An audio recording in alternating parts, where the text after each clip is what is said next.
મધ્ય ગુજરાતની સૌથી મોટી સયાજી હોસ્પિટલમાં વીજ વિક્ષેપ, જનરેટરના અભાવે નવા તાત્કાલિક સારવાર વોર્ડમાં અંધારપટ, બેટરીના અજવાળે સારવાર કરાઈ। મધ્ય ગુજરાતની સૌથી મોટી ગણાતી વડોદરાના સયાજી હોસ્પિટલમાં ફરી એકવાર વહીવટી બેદરકારીને કારણે દર્દીઓ અને તબીબી સ્ટાફને હાલાકીનો સામનો કરવો પડ્યો હતો।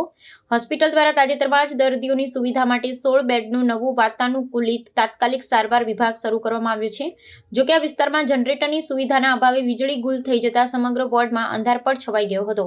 વીજળી ગુલ થવાને કારણે તબીબો અને નર્સિંગ સ્ટાફને લાચાર બની બેટરીના અજવાળે દર્દીઓની તાત્કાલિક સારવાર સહિતની મહત્વની કામગીરી કરવાની ફરજ પડી હતી।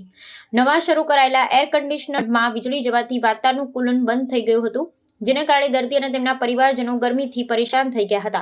જો કે સૌથી ગંભીર બાબત એ છે કે હોસ્પિટલના તાત્કાલિક સારવાર વિભાગમાં જનરેટર અભાવ હોવાથી દર્દીઓની સારવારમાં મોટો વિક્ષેપ પડ્યો હતો, જે જીવલેણ પણ સાબિત થઈ શકે। સયાજી હોસ્પિટલની ભૌતિક સુવિધાઓનું વિસ્તરણ કરવામાં આવ્યું હોવા છતાં વીજ પુરવઠા જેવી પાયાની ને આવશ્યક જરૂરિયાત પૂરી પાડવામાં વહીવટતંત્રની ગંભીર નિષ્ફળતા આ ઘટના દ્વારા ઉજાગર થઈ છે।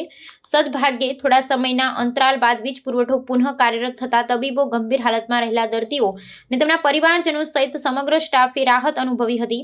હોસ્પિટલમાં આ પ્રકારની બેદરકારી ન થાય અને દર્દીઓને સલામતી જોખમાય નહીં તે માટે વહીવટી તંત્ર દ્વારા તાત્કાલિક સારવાર વિભાગોમાં વીજ પુરવઠાની અવિરત સુવિધા જળવાઈ રહે તે માટે જનરેટર કે અન્ય વૈકલ્પિક વ્યવસ્થા યુદ્ધના ધોરણે પૂરી પાડવામાં આવે તેવી માંગ ઉઠી છે, જેથી ભવિષ્યમાં આવા ગંભીર સંજોગો ટાળી શકાય।